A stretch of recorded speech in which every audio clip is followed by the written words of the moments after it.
Isa na namang napakagandang DMB na pelikula ang palabas. Noong taong 2006 sa isang marangyang cruise ship, sa gitna ng dagat, may isang Vero, na hindi pa alam kung paano mabilis na kumakalat, at kakaiba, ang mga nakaligtas ay kailangang gumawa ng isa. Desperadong pagtakas sa masikip na espasyong ito, ang kwento, ay nagsimula sa isang marangyang cruise ship na, lilayag mula sa pantalan, puno ng siksik na tao at abala. Nasa pila si Avon at ang pamilya niya, kasama ang iba pang pasahero. Paakyat ng barko, hindi nila inakalang may masamang mangyayari. Magiging isang nakamamatay na paglalakbay na haantong sa impyerno. May isang babae na humihila ng mabigat na maleta, na mukhang balisa, para bang umiiwas, sa mga tao ng palihim, at nang malapit na siyang pumasok sa kwarto, napansin ni Avon ang maleta, na parang gumagalaw. Nang lumapit siya para mas mabuting tingnan, biglang nainis ang babae at isinara ng malakas ang pinto. Akala ni Avon, nagkamali lang siya ng tingin. Sa utos ng ama niya, pumasok siya sa kwarto niya. Talaga, namang hindi siya nagkamali, sa loob ng maleta ay may nilalang na buhay.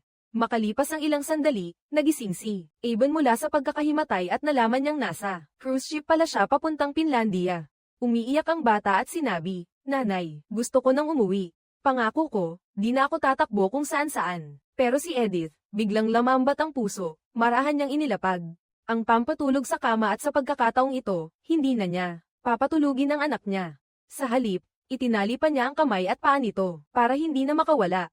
Maya-maya, sabi niya ng mahina, "Nanay, hahanapan kita ng makakain. Anak, dito ka lang." Pero ang nakapagtataka, si Edith, ang naghahanap ng pagkain para sa anak niya. Pero, imbes na dumiretso sa restaurant, nakatitig lang siya sa mga dumaraan hanggang sa makatagpo siya ng isang matandang babae, na aksidenteng nadumihan ng kwelyo sa bar. Mabilis na, sumunod siya sa babae papunta sa banyo. Kung pagkain ang hanap, hindi sa kusina ang punta niya. Sinabi niyang, ang bahala na, ang nakapangunahing biktima niya. Nang akmang aatake si Edith, isang matanda ang biglang sumulpot sa banyo.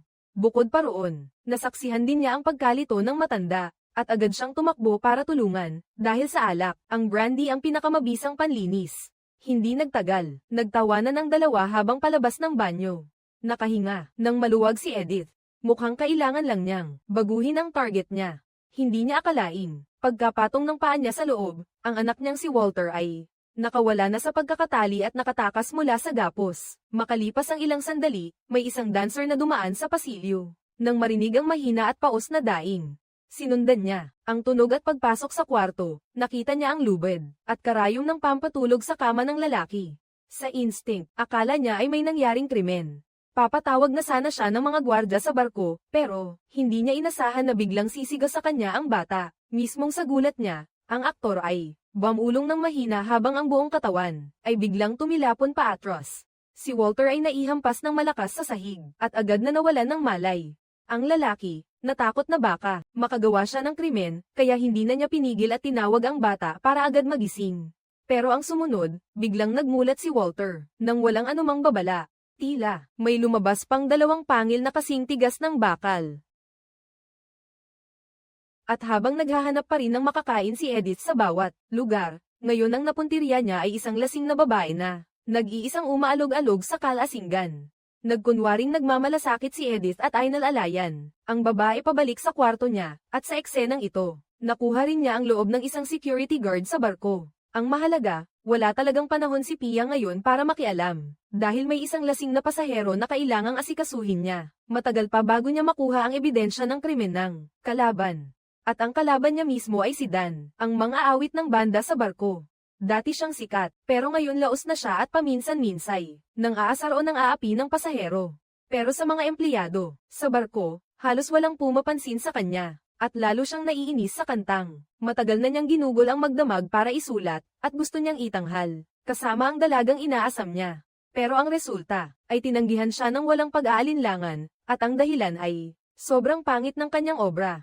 Pero ngayong gabi, di sinasadyang, naghulog si Dan ng puting pulbos sa kanyang bulsa habang naghahanda para sa palabas. Sa backstage, matagal nang inisipia sa ugali, niyang mang-api ng mahihina at matakot sa malalakas. Kahit ano pa, kailangan nating aeroport ito sa kapitan, kaya tanging pagbabanta lang ang pwede niyang ibito. Pagkatapos ay nagtakbuhan ng magulo, habang sa oras na iyon ay inatake ni Walter ang lalaki, bumagsak ito sa sahig pero hindi pa Talagang patay, mga 10 minuto lang at saka ang lalaki. Nagsimulang mangisay ng matindi, saka ng samuka, ng ilang ngipin, at mabilis na tumubo pa. 2 hanay ng matutulis na pangil. Sa hindi inaasahan, nakabawi ang kalaban ng buhay. Pero may isang bagay na naiiba, si Walter, na ito ay hindi na marunong magsalita at wala ng isip. Puro likas na uhaw sa dugo at pagsunod na lang ang natira. Walang kondisyon kay Walter. Nang dalhin ni Edith ang biktima, pabalik sa kwarto, wala na siyang nakitang bakas ng kanyang anak. Tiningnan niya ang dugo at ang nagkalat ng ngipin sa sahig. Agad niyang naunawaan ang ginawa ni Walter. Hindi lang siya, dapat nang kumain si Edith dahil matagal na siyang walang nakakain. Kailangan niyang kumilos, at mabusog muna siya. Kasabay nito, may matinding sigaw, na umalingaw-ngaw mula sa loob ng kwarto. Nang madaanan niyo ni Eben, narinig ng bata. Pagbalik sa kwarto, lalo siyang nabahala at dali-daling kinuha ang cellphone, para ikwento ito sa kapatid niya. Akala niya isa lang iyong biro ng bata, siguradong walang mangyayari dahil si Edith, iba kay Walter. Pagkatapos niyang matapos ang pagkain, pinatay niya ang biktima agad sa lugar. Ang pakay ay pigilan, ang kalabang nagiging mutante. Pagkapagtapos linisin ng minadali ni Edith, mabilis siyang lumabas ng pinto ng kwarto. Kailangan niyang hanapin si Walter, bago pa lumala ang sitwasyon. Pero, hindi niya inasahan na mas baliw pa ang batang ito kaysa sa ina niya. Ang bata, ay nagsama pa ng isang taong infected, na maayos ang loob at nagpunta sa pampublikong lugar para maghanap ng susunod na biktima. Isang batang babae na abalang naglalaro sa slide, biglang nakita ang mga plastik na bola sa ilalim na kusang umusad. Habang ang bata ay gulat na gulat, hindi alam na biglang sumulpot si Walter at inudyukan siyang mabilis na dumulas pababa. Buti na lang, may nadagdag pang ilang batang pumapasok sa palaruan.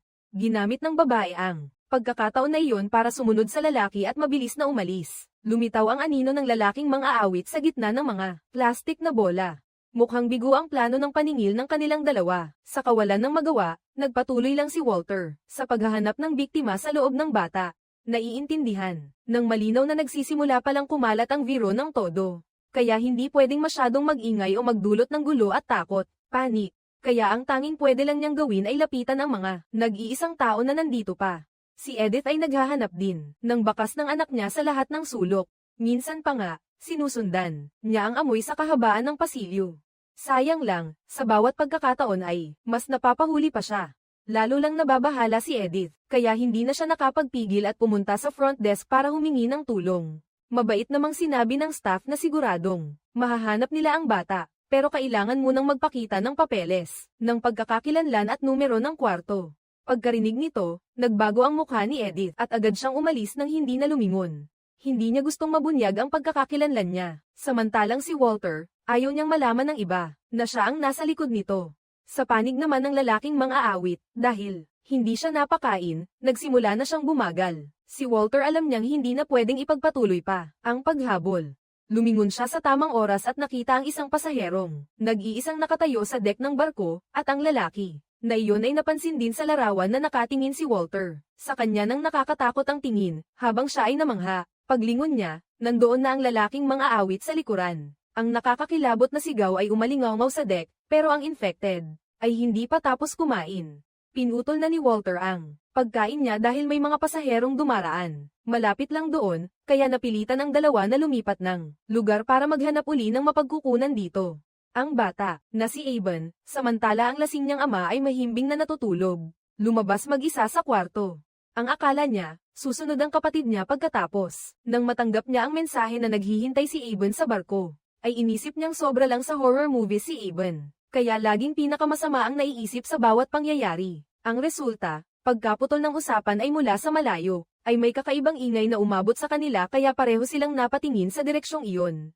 Doon pala ang biktimang iniwan ni Walter, na kanina lang ay nanginginig pa. Akala lang ni kapatid niya ay lasing na lasing, kaya mabilis niyang kinuha ang cellphone at kinuna ng litrato, at inupload sa internet. Ang dalawa ay lubusang hindi napansing papalapit na ang isang malawakang trahedya, na palihim na umaalpas, at sa kabila nito ay nandito si Q Kasidan. Nag-aalala siya na mabisto ang paggamit niya ng pampasigla. Kapag nasa entablado, lagi siyang nakararamdam ng panganib para sa sarili niya.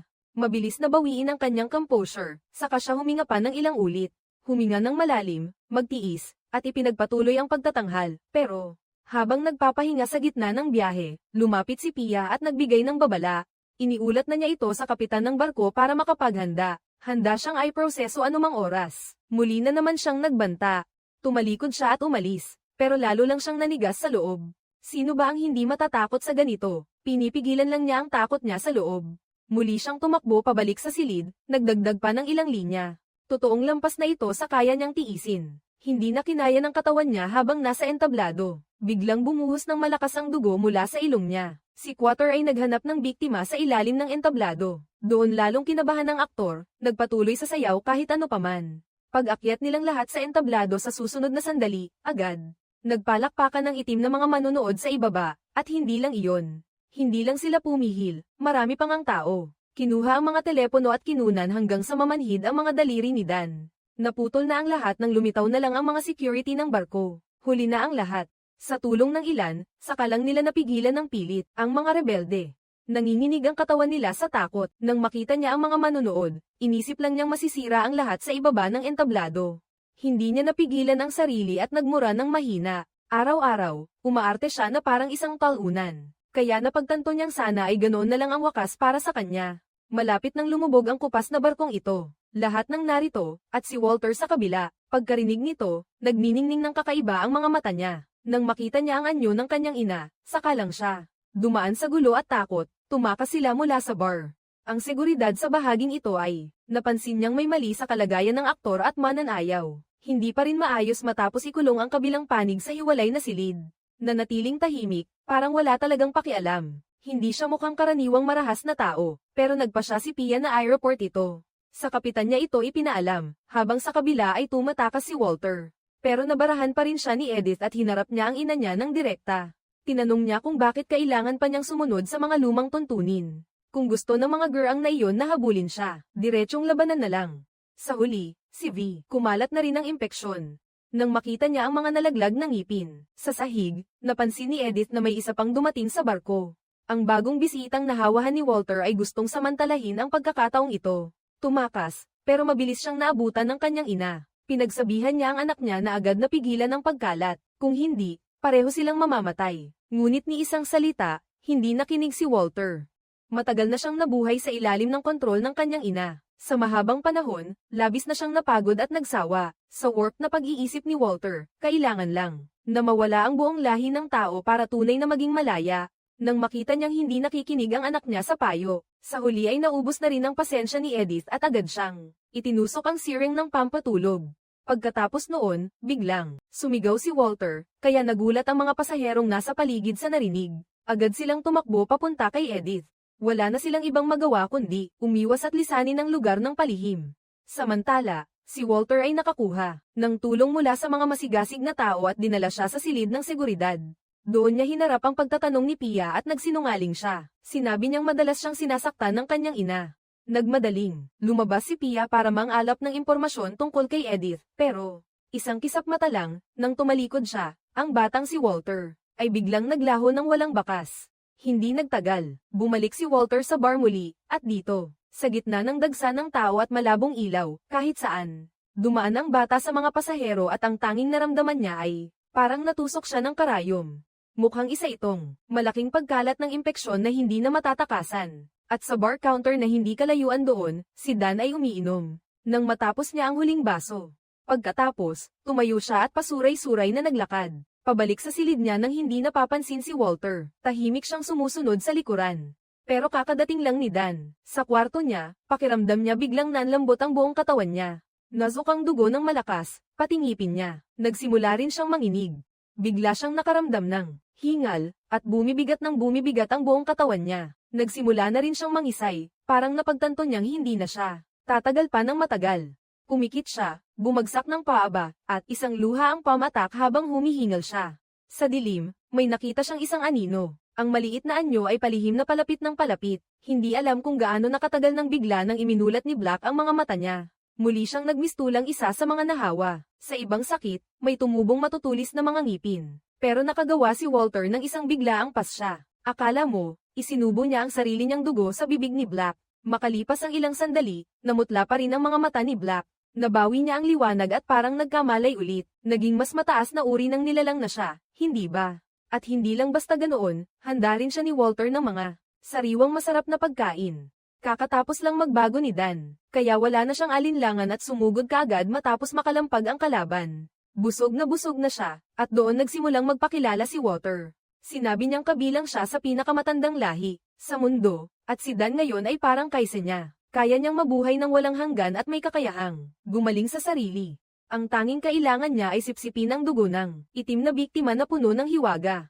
Baka ito na, ang halimaw na ahas sa alamat. Ano ba, Walter? Mukha pa siyang nang-aalipusta. Ayaw niya sa tawag na, ganyan bilang pinuno ng lahi na nasa tuktok ng food chain. Si Walter, ni Kay titing natakot, wala, kahit ano pang sabihin mo, hindi sapat ang krus o banal na tubig. Kahit pa ang sikat ng araw, wala ring magagawa, anak.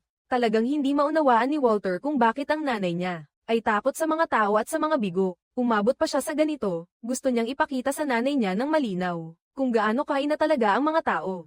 Pakinggan mo. Pagkatapos, kitang-kita sa mukha niya ang tuwang-tuwa. Sana mamatay lahat ng tao sa barko. At iyon din ang dahilan kung bakit pinili ni Watcher ang itim na dalawa. Agad silang nagkaisa at naghanda para sabay-sabay na kumilos. Linisin ang cruise ship na ito sa kahit anong paraan. Walang dapat maiwang kahit isang tao. Sayang, karamihan sa mga pasahero ay wala ni kaalam-alam sa nangyayari. Tuloy lang ang kasiyahan. Walang naghihinala na may masaker nang nagaganap. Palihim na lumalaganap iyon, at ang marangyang barko, na palutang-lutang sa dagat na ito, ay babagsak din sa uli, sa napakalalim na bangin. Ang babae sa wheelchair ay papunta sa unahan, pero napansin niyang may mga dumaraan sa likod niya. Nang lumingon siya, doon lang niya nakita na may ilang DMB na biglang lumitaw sa pasilyo. Mabilis siyang tumakbo sa buong bilis. Pagod na pagod siya bago makarating. Sa labas ng pinto ng silid, ang resulta ay nalaglag ang keycard niya. Binuksan niya ang pinto. Bilisan mo.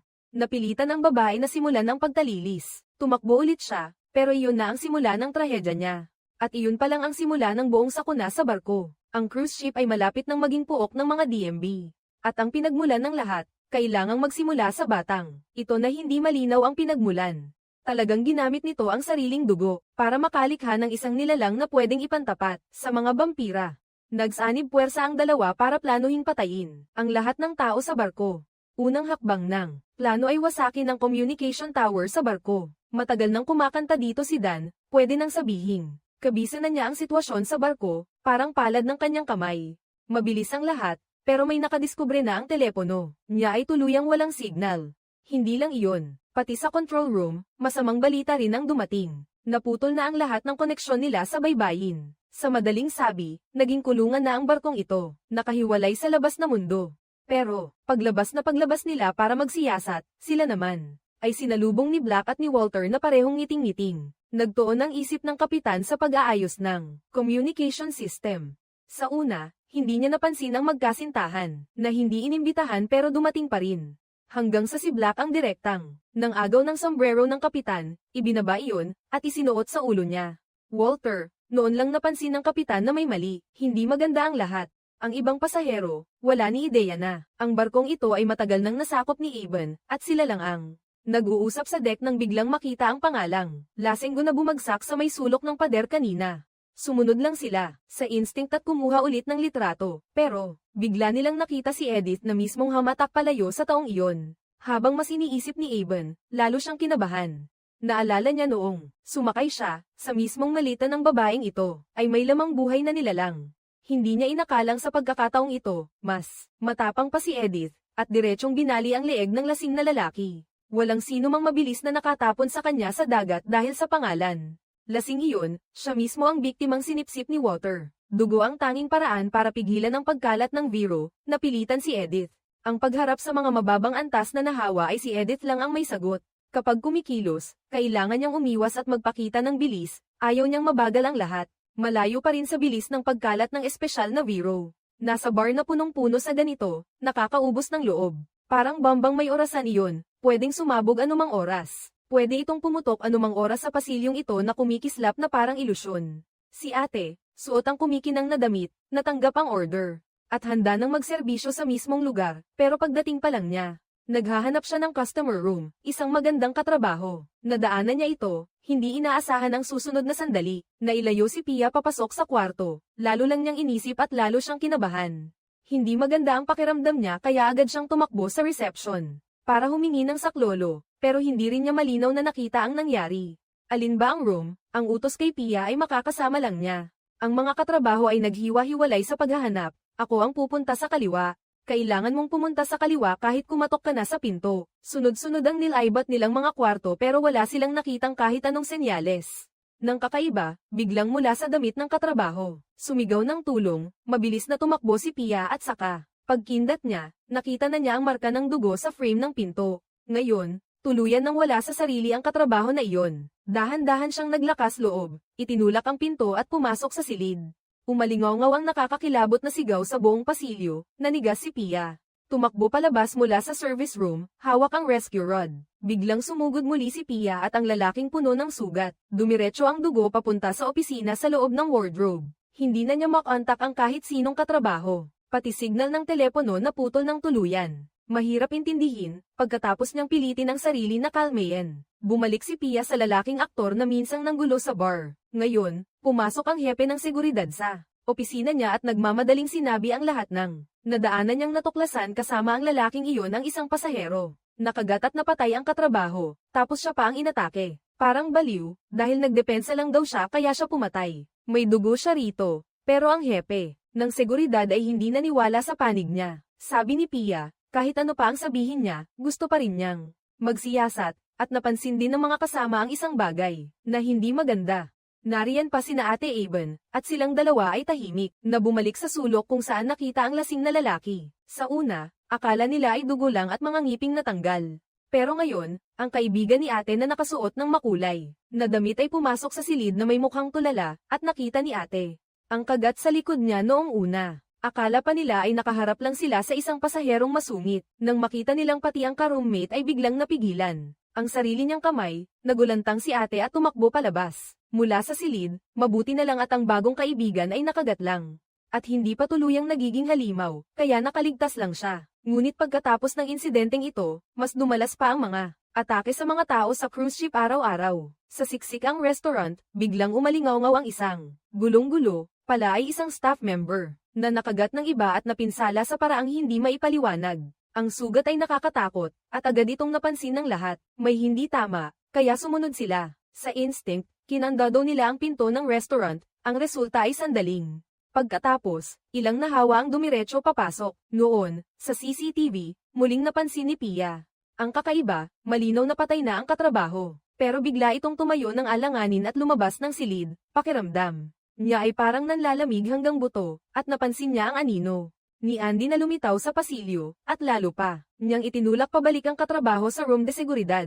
Dahil sa sunod-sunod na kaibang na pangyayari, ang pangkat ng seguridad ay napilitang maniwala kay Pia, at tumawag siya sa intercom para makausap ang bridge. Pero sa kabilang linya, walang sumasagot. Magkapareho silang napagtanto na sa cruise ship, mukhang may malaki nang nangyari. Sayang at ang mga bisita sa restaurant ay walang kaalam-alam sa nangyayari sa labas. Patuloy pa rin silang nag-uusap kung saan ba nanggaling ang mga nahawa. Sa labas ng pinto, may gustong tumawag ng saklolo, pero sayang na lahat.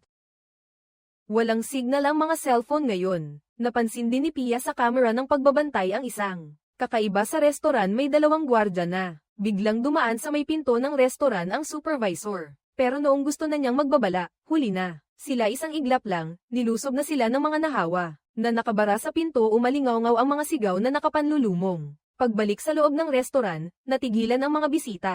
Doon sila nang inig sa takot, pero wala pang nagagawa. Nabigla ang mga tauhan matapos ang pagkabigla, may sumunggab. Bigla silang nilapitan ng todo at diretsyo ng isa. Buti na lang, dito mabilis nakapigil ang maraming tao. Sa nahawa at sa pagkawala ng kontrol na ito, napagtanto rin ni Pia sa control room ang tindi ng problema at agad niya itong ipinagbigay alam sa buong crew sa pamamagitan ng speaker, at inutusan na isara agad ang lahat ng pampublikong lugar, at magtipon sa dining hall bago mag-alas 3 ng hapon para sa agarang pagpupulong, at kasabay noon, pinapaalalahanan din niya ang mga pasahero na bumalik agad sa mga cabin, at ikandado ang mga pinto. Napakalaki ng cruise ship na ito, kaya karamihan sa mga pasahero ay wala pang kaalam-alam sa nangyayari. Pagkarinig sa abiso, bumalik sila sa mga cabin sa itaas. Punong-puno sila ng tanong, at si Pia ay abala pa rin sa mga kasamahan niya nang dumaan siya sa reception. At doon, nagkataon niyang nakasalubong ang isang mataas na antas ng nahawa, na ikinagulat niya ng husto kung bakit gumaling na ang kagat sa braso nito. at naging maitim, ngumiti lang ito ng mahiwaga at walang paliwanag. Papunta na ang lahat ng empleyado sa pulong sa dining hall, at naalala niyang sabihan si Walter na ang susunod na pagkain marahil ay isang malaking aberya na. Unti-unting naging mabagsik ang mukha ni Dan. Handa na siyang tipunin ang lahat ng nahawa sa barko at samantalahin ang oras na nagme-meeting ang mga empleyado para tapusin na ang kaguluhan, at kapag ganyan, madudurog ang buong sistema ng barko, at lahat ng pasahero ay magiging alay sa gutom na halimaw na naghihintay na may hain. Sa loob, ang nahawa ng si Walter ay may madilim na hangarin. Hindi ito basta-basta kumikilos, isang kibot lang. Sumunod na siya sa likod nila. Ate ko, nakatanggap si Ava ng abiso at naghahanda ng bumalik sa cabin. Nang madaanan niya ang pinto ng restoran kung saan nangyari ang insidente, at gusto pa nilang kuhanan ng larawan ang nakakatakot na eksenang ito nang biglang ang ingay ang nakatawag ng pansin ng mga nahawa ay nako, ate ko at kuya. Tumakbo sila ng buong bilis papunta sa hanay ng mga cabin, at ang mga nasa pasilyo ay naging mga biktima ng malas. Bago pa makapasok sa pinto, nakatagpo nila ang lasing na ama, at ang sitwasyon ay kagyat at wala ng oras para magpaliwanag. Hinatak ni Ava ng ama at tumakbo. Sa pasilyo, nagsimula nang lumitaw ang mga anino ng mga DMB, tatlo sila, nagngingit-ngit ang ngipin at rumaragasan ng buong bilis. Buti na lang may mabait na empleyado na nakaabot ng oras para buksan ang pinto at doon lang sila nakatakas. Sa loob, maririnig paminsan-minsan ang ungol na umaalingaw sa tabi. Ngunit sa mukhang maamo ni Evan, pagod na pagod siya dahil ang ina niya ay nasa labas pa. Mas malala pa, ang ina ni Evan ay pilay sa binti, at sa normal na lakad ay umaasa lang siya sa wheelchair para makagalaw. Matapos niyang ipaalam na hindi na maayos ang sitwasyon, ang pagtakas ng ganito ay biglang kumalat sa buong barko, at ang mga anino ng nahawa na sina Dan at Walter ay hindi na kailangang magtago tulad noon, at ngayon, ang grupo nila ng nahawa ay nasa bentahe na, at ang mga nakaligtas ay pwede na lang tumakas sa mga nakakulong na silid para mabuhay ng kaunti. Gusto niyang lumabas para hanapin ang nanay niya, pero ang tanging daan palabas ay hinaranggan na ng mga DMB, kaya wala na silang magawa kundi umupong tahimik at mag-alala ng mas lalo pa, dahil ang bangis na nilalang na iyon ay tuloy-tuloy na bumabangga sa pinto, at ang kandado sa itaas ng salamin ay tuluyan na ring hindi kinaya. Nang makita nila ang pool sa gitna, agad niya itong sinimulan na gamitin ang tubig para hintayin hanggang ang bangis na nilalang ay makapasok. Pero pagpasok nito, wala na silang nakitang kahit anong tao. Lumabas pala at nagtago sa ilalim ng pool ang buong pamilya ni Evan.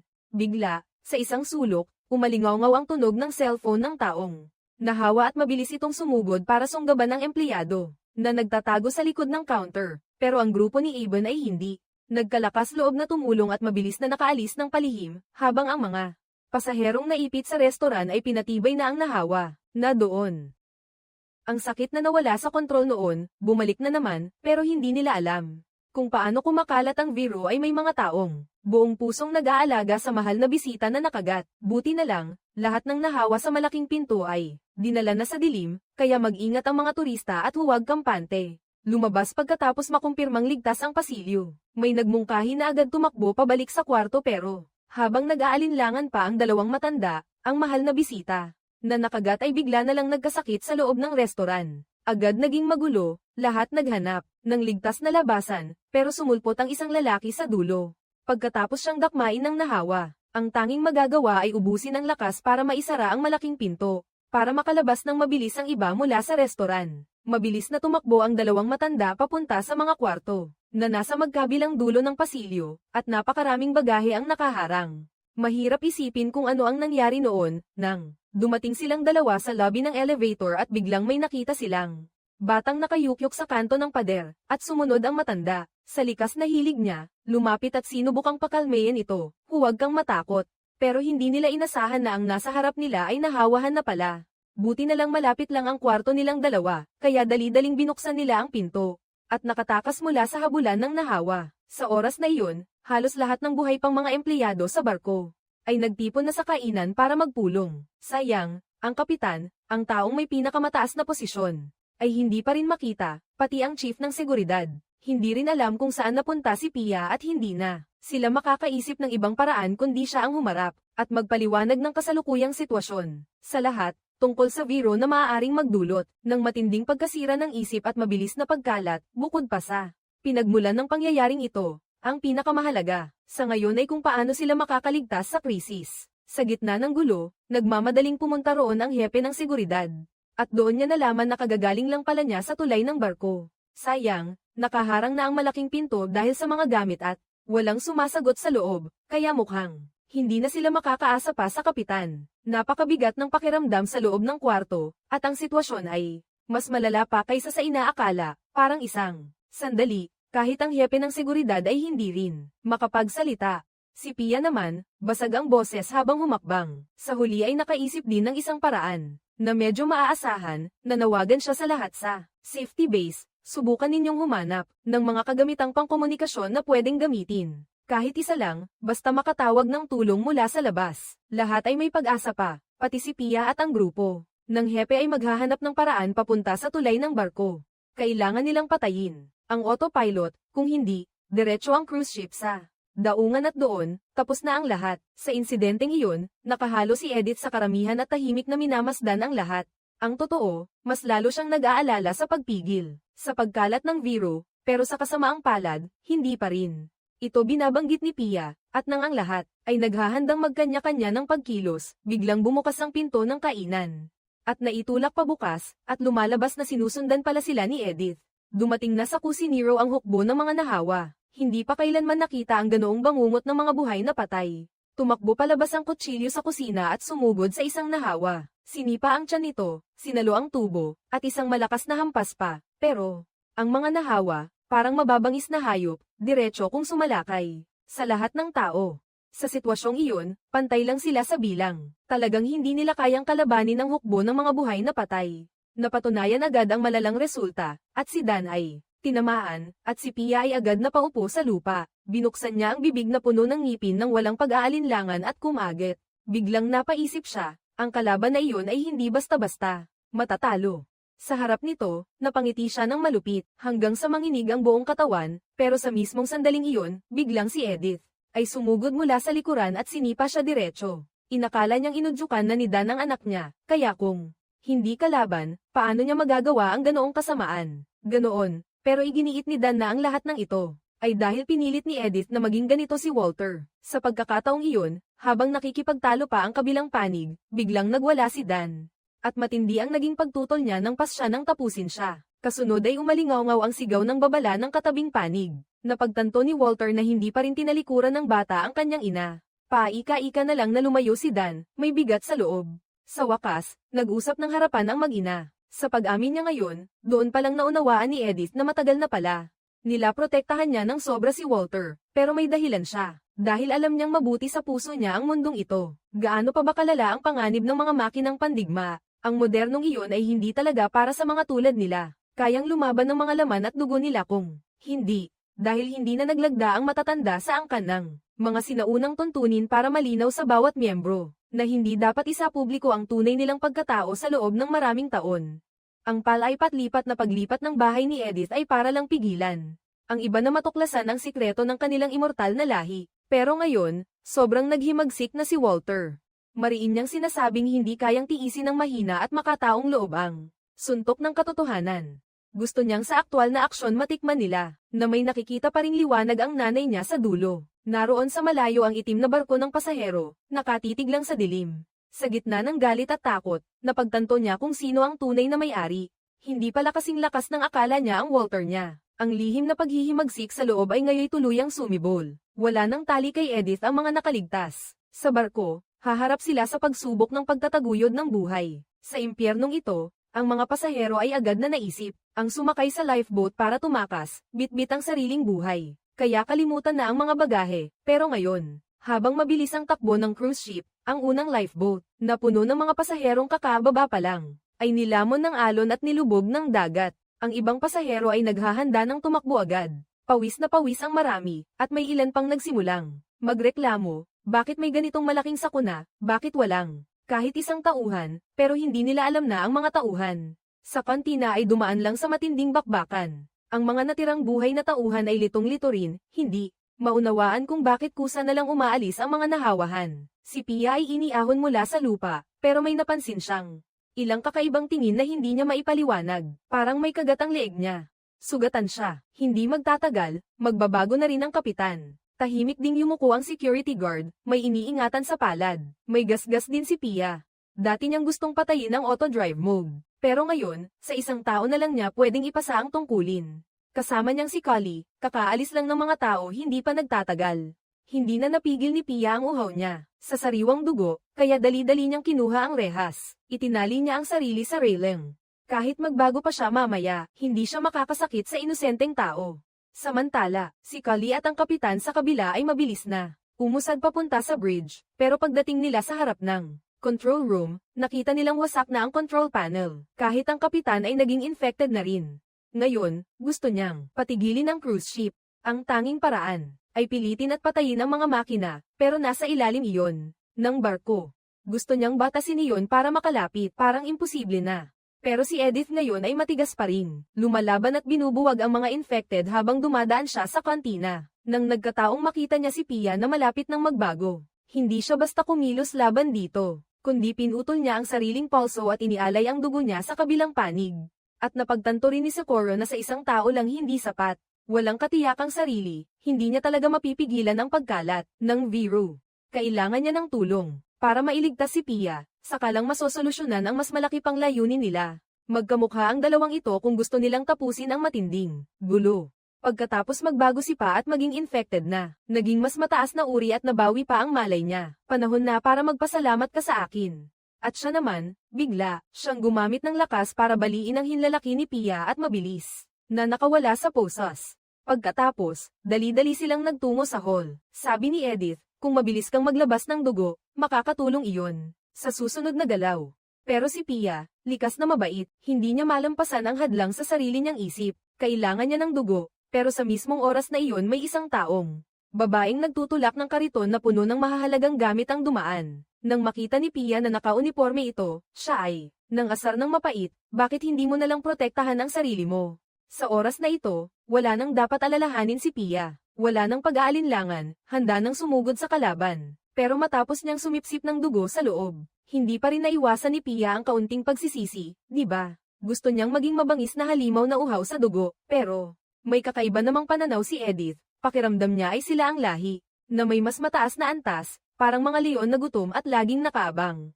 Kaya sa pagitan ng dalawang panig, wala talagang kahit kaunting kabutihan. Sa gulo ng pangyayari, napilitan si Pia na pigilan ang kanyang damdamin. Palagi siyang kailangang manatiling busog at masigla kung bago pa ang bata. Ang cruise ship ay bumangga sa dalampasigan at hindi na mapapahinto. Kapag hindi naubos ang lahat ng may sakit, ang virus ay kakalat na parang apoy sa gubat pagkarinig nila nito. Sa wakas, maaalis na rin ang bigat ng konsensyang bumabagabag sa kanya.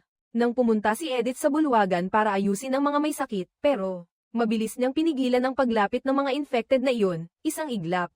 Habang parami ng parami ang pinapatay sa kasalukuyang paraan ng paglinis. Kahit hintayin pa nilang dumaong ang barko, hindi pa rin malilinis lahat. Kailangan nilang mag-isip ng isang mabisang paraan, tingnan natin. Buti na lang, siya ang utak sa likod ng plano. Kung hindi na napigilan ni Dan ang patuloy na pananabutahe, dyan lang sila titigil.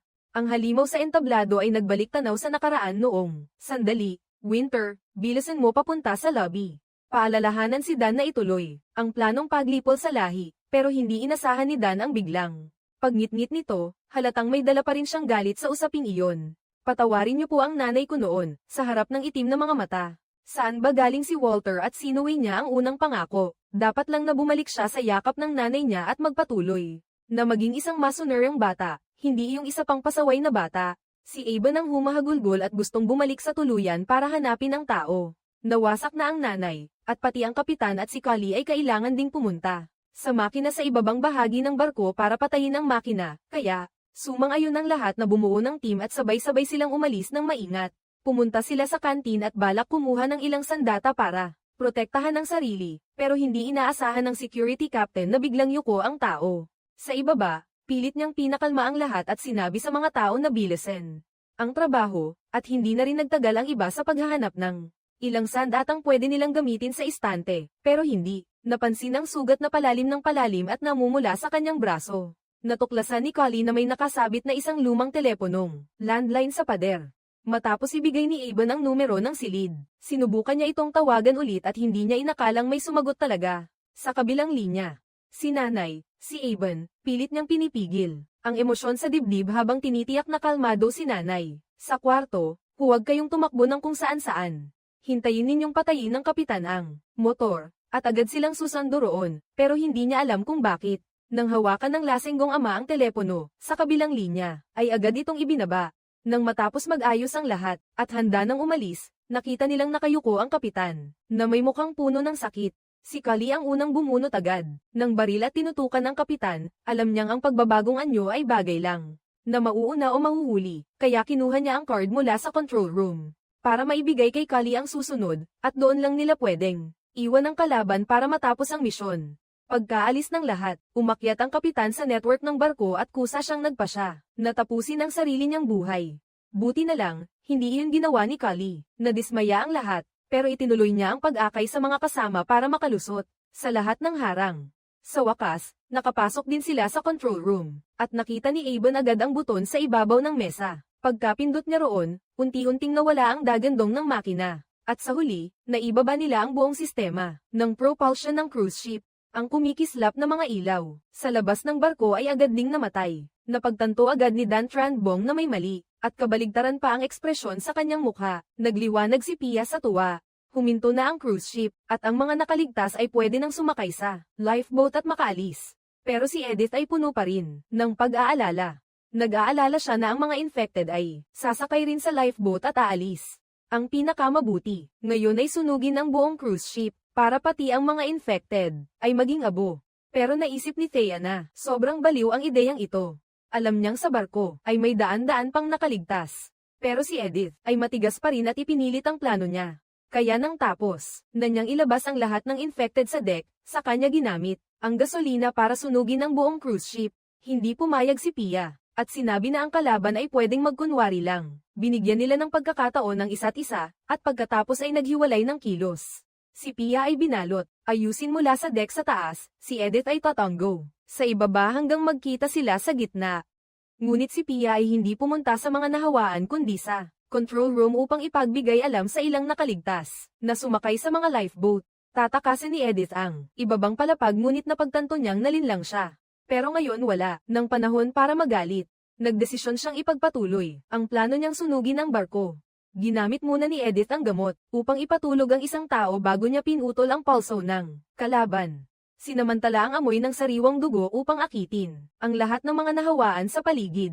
Kasabay noon, dahil sa pagkarinig ng ingay, nagmadaling pumunta si Ben sa control room. Sa pagkakita niya kay Pia, napagtanto niyang ang kalaban ay naging isang higher level infected.